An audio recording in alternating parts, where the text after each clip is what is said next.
Fala pessoal, André aqui do canal Aposentar em 10 mais uma vez. E hoje estamos no nosso terceiro vídeo do nosso guia sobre como fazer renda com criptomoeda, né? Uma série de 5 vídeos, no qual os dois primeiros, falamos um pouco sobre os conceitos que envolvem a criptomoeda, né? Sobre a blockchain, uma parte muito mais conceitual. No segundo vídeo, a gente falou um pouquinho sobre como criar nossas carteiras ou comprar nossas criptomoedas, né? Então, se você ainda não conferiu, não sabe um pouco sobre isso, vem aqui nos cards que vão estar anunciando um pouco sobre eles. E hoje a gente vai falar sobre como a gente consegue gerar renda com as criptomoedas que a gente já tem, né? Não deixar elas paradas e fazer com que a gente consiga tirar um pouco de lucro com isso. Então segue lá pro vídeo.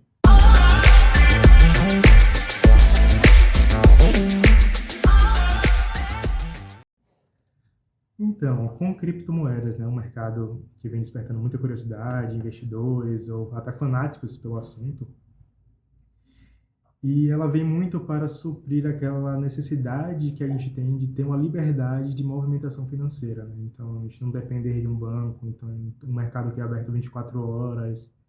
Então, a gente não depende tanto de instituições financeiras centralizadas. A gente tem o nosso próprio controle sobre o nosso capital. E para fazer renda com criptomoedas, existem diversas formas. A primeira delas é a mais conhecida de todas, né, que é a parte da especulação. É o velho comprar barato e vender caro. Então é aquela que você consegue comprar algumas moedas em um preço menor e vender quando elas valorizarem. E com isso você tira o seu lucro. Existem outras formas também, como a parte de validação das transações, né? Então, como eu falei nos vídeos anteriores, existe a blockchain. A blockchain é aquele instrumento, aquela tecnologia em que as criptomoedas estão atuando e que para aquela tecnologia ser validada, né, para aquelas informações serem validadas, algumas taxas são pagas para você efetuar uma transação. E então, para as pessoas que estão realizando essas validações, né, elas recebem essas taxas. E essas taxas podem ser por forma de mineração, né, como ocorre com o Bitcoin, em que pessoas estão com computadores ligados, resolvendo algoritmos para estarem validando aquelas transações, ou por forma de stake, né, que é como está atualmente o Ethereum, que pessoas elas acabam por colocar as moedas delas como um objeto, né, uma garantia de validação das moedas que estão correndo na rede. Mas a gente vai explicar um pouquinho de cada um desses. Isso também é forma de você dar aluguéis. E isso no que a gente vai dar um pouquinho de ênfase no de hoje, né? Então você consegue emprestar suas criptomoedas para plataformas, elas estarem operando com as suas criptomoedas, elas te pagam um percentual, né? Um lucro baseado na quantidade que você emprestou para elas. Então, bora lá. E especulação. A especulação é talvez o mais conhecido e o mais divulgado da criptomoeda, né? O que a mídia vê bastante sobre isso. Então, quando o Bitcoin ele valoriza 10%, quando o Ethereum ele cresceu 2 vezes o valor monetário dele. Então, aí tudo isso tem um valor atrelado, né? Então, a tecnologia em si, ela tem um valor, e o valor que a população atribui para essa tecnologia acaba por especular o preço dela. Então, se aquela tecnologia ela é muito valorizada pela população, aquele preço acaba inflando e ela se elevando. E o que muitas pessoas fazem é justamente isso. Elas compram uma moeda, né, uma criptomoeda em que ela, para eles, está subvalorizada, né, o valor que elas veem naquela tecnologia é maior do que o preço que está sendo cobrado para ela, para que quando ela atinja esse valor que elas esperam, elas realizem essa operação. Então, elas vendam e ganhem esse lucro, né? Então, se eu comprei algo a 10 e vendi a 100, eu tive R$ 90 de lucro. E é o que a maioria das pessoas fazem. E aqui a gente tem um pequeno exemplo sobre a especulação do Bitcoin ainda nesse ano de 2020. Então, o Bitcoin ele estava cotado a R$ 87.000 no início do ano, né, em janeiro. E em março, a criptomoeda foi para cerca de 140 mil. Então, você vê aí um crescimento de aproximadamente 40%. Então, quem tinha R$ 1.000 em Bitcoin em janeiro, em março, ele já estava com R$ 1.400. É uma valorização muito grande. Se você considerar hoje a renda fixa, que dá 13% ao ano, se ele tivesse R$ 1.000 e esperasse um ano inteiro, e não esses 3 meses de janeiro a março, ele teria R$ 1.130. Então, a gente consegue ver que esse poder especulativo nas criptomoedas, ele acaba por ser muito mais forte do que nas rendas fixas ou até no mercado de ações. E aí a gente vem para a parte de mineração. Algumas criptomoedas, elas dependem da mineração para estarem atuando, né, para estarem funcionando. E como funciona isso? A mineração é quando pessoas elas utilizam de equipamentos, e esses equipamentos, como computadores, servidores, esses equipamentos acabam resolvendo algoritmos matemáticos dentro da blockchain para estarem validando aquele bloco, né, para estarem validando aquelas transações. E quanto mais poder computacional, né, quanto mais potente é aquele computador, aquele sistema que ele utiliza, mais participação ele vai ter naquele bloco. E com isso, se ele estiver tentando minerar um bloco sozinho, ele tem mais chance de minerar um bloco inteiro de Bitcoin, né? E receber as recompensas daquele bloco mais as taxas para ele. Então, o Bitcoin, hoje em dia, ele ainda está sendo minerado. Então, o bloco de Bitcoin ainda tem Bitcoins inteiros. Se eu não me engano, a gente tem por volta de 6 Bitcoins um bloco atualmente. Então, se uma pessoa sozinha conseguir minerar um bloco de Bitcoin, ele consegue esses 6 Bitcoins mais as taxas de mineração daquele bloco. Mas com o poder computacional que a gente tem hoje está muito difundido, a gente tem uma pessoa, um indivíduo físico, é muito difícil de conseguir minerar um bloco de Bitcoin. Então, normalmente, quem tem máquinas um pouco mais modestas, né, colocam esses poderes computacionais em piscinas de Bitcoin. É como se várias pessoas se juntassem para tentar minerar um Bitcoin. E à medida que essa piscina ela encontre um bloco, né, ela valide um bloco de Bitcoin e recebe aqueles Bitcoins, ela distribui para esses mineradores que se juntaram nela. E essa mineração de Bitcoin, por exemplo, ela vai ficando cada vez mais cara, a depender do custo elétrico, da capacidade de seus computadores, né? Então, é necessário um grande investimento para você ter um poder de mineração válido e que você consiga tirar um lucro disso. E aqui temos também que a dificuldade de mineração, né? Quanto mais pessoas estão tentando minerar o Bitcoin, mais difícil é essa mineração. Então, porque fica mais concorrido. E aí é mais difícil que você tenha uma participação naqueles blocos. Então, a gente tem aqui, né, que esse ano a dificuldade de Bitcoin superou a marca histórica. Esse ano é o ano que é mais difícil você conseguir validar o bloco de Bitcoin.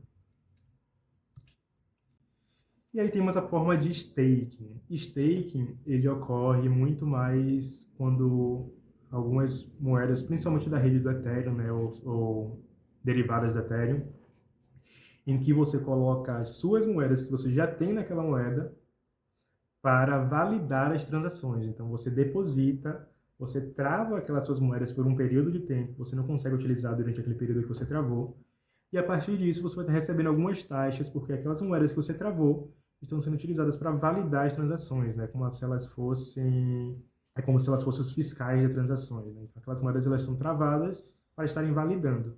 Isso, e como é que isso ocorre? Se várias pessoas diferentes travarem aquela moeda, são várias fontes de validação. Então, na medida que aquilo tudo for validado como verdadeiro, isso vai ocorrer.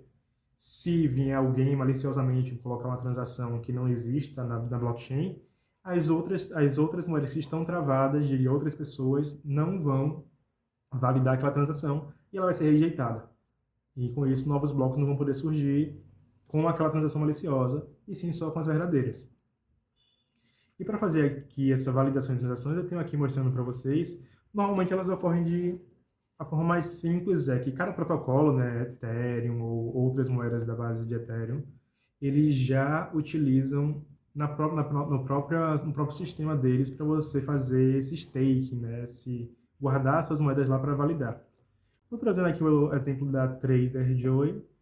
Então, a Joy ele é uma criptomoeda também, né, é uma moeda derivada do Ethereum. E se você ver aqui na própria plataforma da Trader Joy, você consegue vir aqui em stake, colocar suas moedas. Eu tenho 20 Joys atualmente, então eu posso colocar minhas moedas aqui em stake, né? E ela fica me pagando cerca de 2,38% ao ano.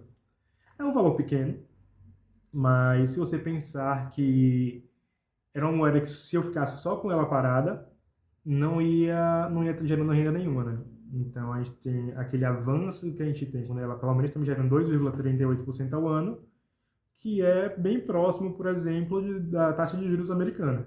Então, por exemplo, quem é dos Estados Unidos, colocar o Joe em stake e colocar o dólar na Selic dele, né, digamos assim, daria no mesmo, caso esses dois mantivessem o mesmo patamar que eles têm hoje, né?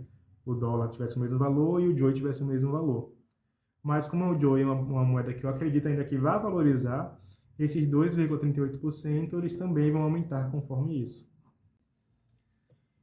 E a outra forma que temos aqui é relacionada à plataforma de empréstimo, né? Então, da mesma forma que eu posso depositar minhas moedas para essas plataformas de staking para validarem aquelas transações, eu posso também emprestar minhas moedas para plataformas de empréstimos que funcionam bem semelhante a bancos, né?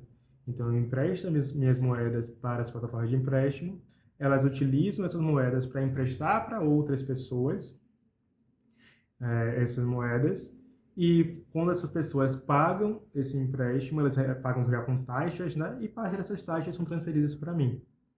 Então é muito semelhante como a gente faz com o banco hoje. A gente compra um CDB, né? Investe em CDB. Os bancos utilizam aquele dinheiro que a gente investiu para empréstimo ou outras operações financeiras e de tempos em tempos eles retornam parte dessas taxas para mim. É bem semelhante. Aqui a gente tem a Aave. A Aave em si é uma plataforma de empréstimo em que eu posso vir aqui e colocar, por exemplo, depositar as criptomoedas que eu tenho, né? Então, já tenho algumas criptomoedas depositadas aqui, uma parte de Ethereum, uma parte de Matic. Então, eu posso simplesmente depositar minhas moedas aqui e aí elas ficam me rendendo um percentual ao ano. Como você pode ver aqui, se eu depositar Matic, ele me rende cerca de 2,3% ao ano. E se eu depositar Ethereum, ele me rende 0,20% ao ano, que é muito pouco, mas é aquilo, é melhor do que nada. E eu utilizo também a Aave também para outras estratégias aqui de estar fazendo a geração de renda, que a gente vai aprender isso na aula 5. E como a Aave funciona? Então, depositei esse valor aqui de empréstimo, vou estar recebendo essa taxa, né, ao ano. O pagamento dele não é anual, né, mas essa é a taxa final ao ano. Ele paga mensalmente. E com isso, o que acontece? Eu consigo também pegar emprestado uma outra moeda. Então, por exemplo, eu consegui pegar aqui, eu depositei Ethereum e consegui pegar dólar. E esse dólar eu posso estar movimentando, pagando uma dívida e não precisei me livrar dos meus Ethereum. Eu não precisei vender os Ethereum baratos, como estariam hoje. Eu só coloquei eles aqui como garantia de que uma hora eu vou pagar esses 90 dólares que eu peguei aqui. Aí o que que acontece? Acontece que se vocês olharem aqui, ó, detalhe de risco.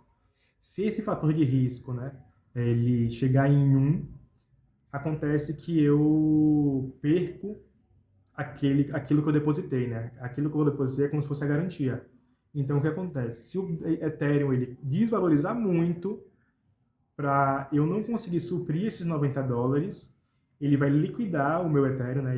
Eu perco esse Ethereum e ele vai pagar essa dívida. Então, quem está emprestando em si não tem risco, porque caso a moeda que alguém pegou emprestada desvalorize, ele vai liquidar a garantia que a pessoa que colocou emprestada e vai quitar a dívida. E então o ideal é que você deposite os valores aqui. Caso queira pegar empréstimo, não pegue um empréstimo tão alto para colocar em risco as suas moedas, caso aconteça uma desvalorização delas, né? Então eu coloquei aqui, emprestei esses valores, peguei um valor. Se vocês olharem aqui, eu tenho cerca de 210 dólares e peguei cerca de 90 dólares. Então não é um risco tão grande, né? 1,95. E à medida que isso for aproximando de 1, aí o ideal é ou eu ir pagando parte do empréstimo, né? Para estar diminuindo esse risco, ou depositando novas moedas. E com isso eu consigo também se eu estiver depositando as moedas, eu consigo gerar uma nova geração. Então foi isso, pessoal. Essa foi a aula 3. Eu queria mostrar algumas formas simples de como a gente consegue fazer uma renda com criptomoedas, né? Sem precisar muito estudo, só colocar uma vez e deixar lá rendendo. Na aula 4, eu vou mostrar um pouco sobre pools de liquidez, né? Que é uma espécie também de aluguel de criptomoedas mas com uma rentabilidade um pouco melhor e muito mais interessante, mas cabe um pouquinho mais de estudo. Então, se você gostou, lembra de seguir aqui o canal, ativar as notificações, fica atento que amanhã sai o A4 e deixa aqui no comentário o que você achou mais interessante sobre tudo isso ou o que você quer saber um pouquinho mais. Então, até a próxima, pessoal.